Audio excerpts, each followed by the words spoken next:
बमीठा में चल रही भागवत कथा में पहुंचे बागेश्वर धाम के पीठाधीश्वर पंडित धीरेन्द्र के शास्त्री महाराज। बमीठा में चल रही भागवत कथा के दौरान अचानक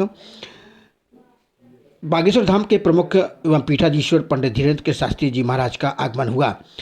जानकारी के मुताबिक उक्त इस कथा जो कि पंडित मृदुल बिहारी शास्त्री जी के द्वारा की जा रही थी, इस दौरान मृदुल बिहारी शास्त्री जी के बुलावे पर पहुंचे बागेश्वर धाम पीठाधीश्वर पंडित धीरेन्द्र के शास्त्री महाराज ने बांग्लादेश में हुए हिंदुओं पर हमले तथा घटनाओं को लेकर ढाका में जिस तरीके के प्रदर्शन हुए उस पर चिंता व्यक्त करते हुए कहा कि इस मामले को लेकर के हिंदुओं को जागना चाहिए और एक होने की आवश्यकता है। इस दौरान सड़कों पर खड़े काफ़ी बड़ी संख्या में लोगों ने जय श्री राम और हिंदू जागो के नारे भी लगाए।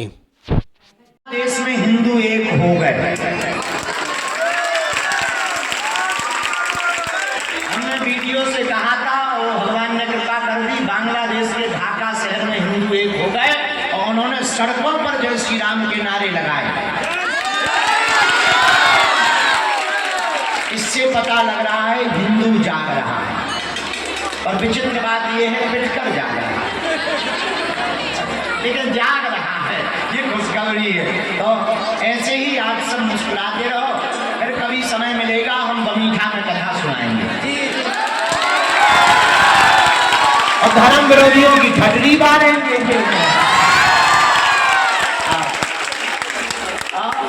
और कोई बात हेलो सब हो गई, प्रवचन सुनाई दे। हिंदू राष्ट्र घोषित बहुत जल्दी होने वाला है, शुभ समय आ रहा है।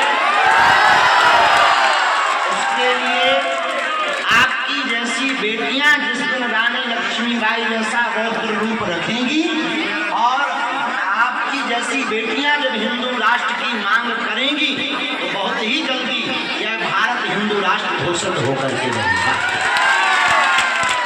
जी आप हंसते क्यों रहे थे?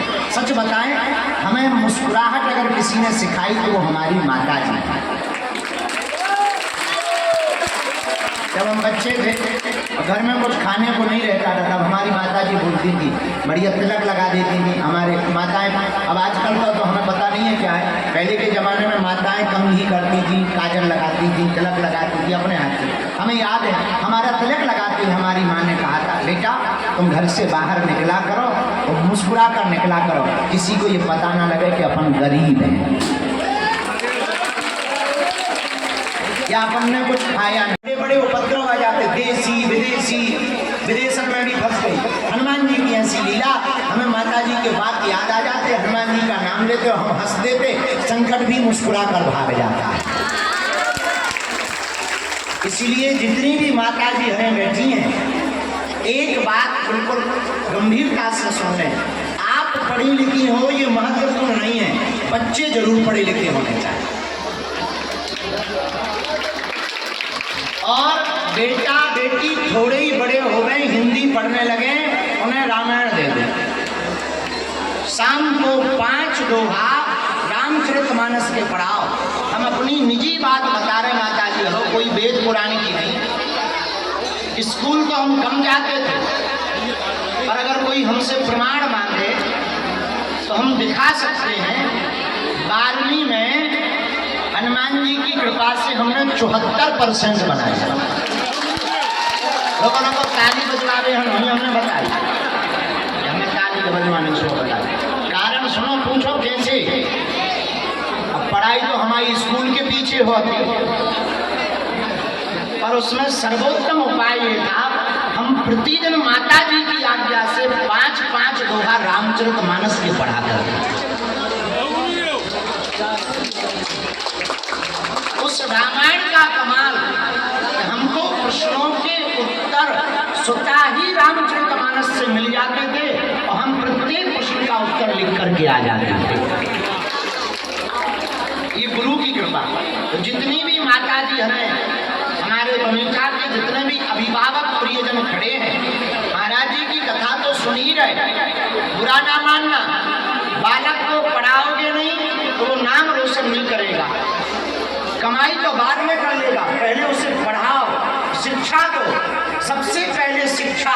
अगर भारत के माता पिता अपने बच्चों शिक्षा देंगे तो कभी भी तुम्हारे बच्चे भिक्षा नहीं मांगेंगे। और अपने बच्चों को भिक्षा से बचाना है तो शिक्षा देनी है, और शिक्षा के साथ साथ संस्कार भी जरूरी है। और संस्कारों में प्रतिदिन रामचरितमानस का पाठ अगर करवाओगे तो बच्चे बुद्धिमान भी बनेंगे, ज्ञानी भी बनेंगे, संस्कारवान भी रहेंगे। अब पहले के जमाने आबादी को लोगों टीवी तो नहीं बची, मोबाइल बचे। पहले शाम के समय लोग बिहारी करते थे तो रामायण पढ़ते, का भी या पढ़ते के नहीं, काय माता जी और बिहार